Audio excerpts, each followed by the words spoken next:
Au Togo, mauvaise nouvelle pour Dodji Kokoroko qui perd son droit de signature avec 4 autres ministres. En RDC, un avocat se fait fouetter en plein public. Nous commençons par le Bénin, l'affaire Steve Amoussou, l'opposant qui s'est fait kidnapper à Abidjan au Togo, présenté à la criette. Steve Amoussou, communément appelé Frère en vie, est un chroniqueur béninois qui s'est exilé à Lomé depuis 8 ans. Il a été kidnappé la semaine dernière à Abidjan avec des voitures d'immatriculation béninoises et il est arrêté dans des circonstances controversées, accusé d'outrage au président Patrice Talon et de dénonciation calomnieuse.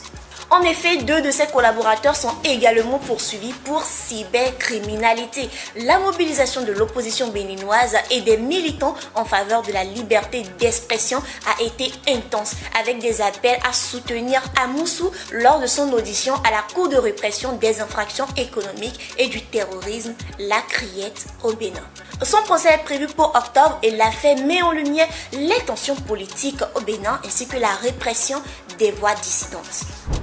Réorganisation ministérielle, Dodji Kokoroko et 4 autres ministres perdent leur droit de signature. Dodji Kokoroko, ministre des enseignements primaires, secondaires, techniques et de la formation professionnelle, ainsi que 4 autres ministres du gouvernement sortant ont perdu leur droit de signature. Un arrêté ministériel a transféré leurs responsabilités à leurs directeurs de cabinet ou secrétaires généraux, notamment Piabalo Nadebe pour le ministre Kokoroko, Komlan Edo pour l'urbanisme, Konya pour les travaux publics et Mawata Agbiso pour le ministère du développement à la base. Selon le média 24 Info, ces responsables géreront désormais les affaires budgétaires, administratives et la gestion des projets en l'absence des ministres. En RDC, un avocat fouetté en public. En République démocratique du Congo, un avocat a été humilié et fouetté en public par des militaires à Kamina dans la région de Haute-Lomanie. Cette violence a été ordonnée par un général local selon des témoignages. Les images choquantes ont provoqué une vague d'indignation et de bâtonniers de l'ordre du bureau de Lomanie. Maurice Kanyama Moudichi a dénoncé ces actes comme une torture inhumaine. Cet incident reflète une détérioration croissante des droits humains dans la région où des violences similaires sont souvent perpétrées par des miliciens et des rebelles contribuant à une atmosphère de terreur.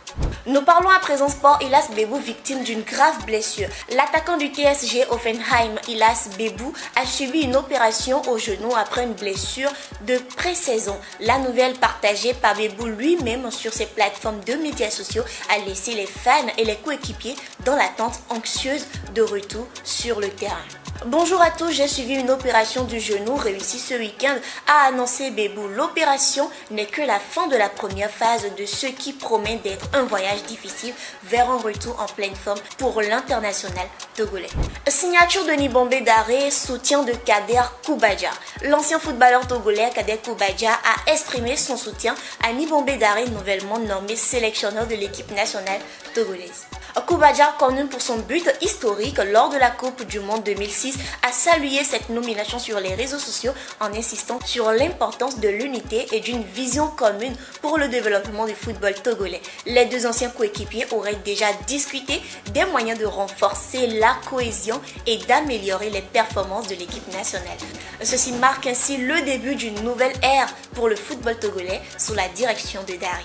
Ce sera tout pour les informations de la revue sur Lomé Actu. Restez connectés les amis pour ne rien manquer de l'actualité nationale, internationale et ne manquez pas le rendez-vous à 18 h.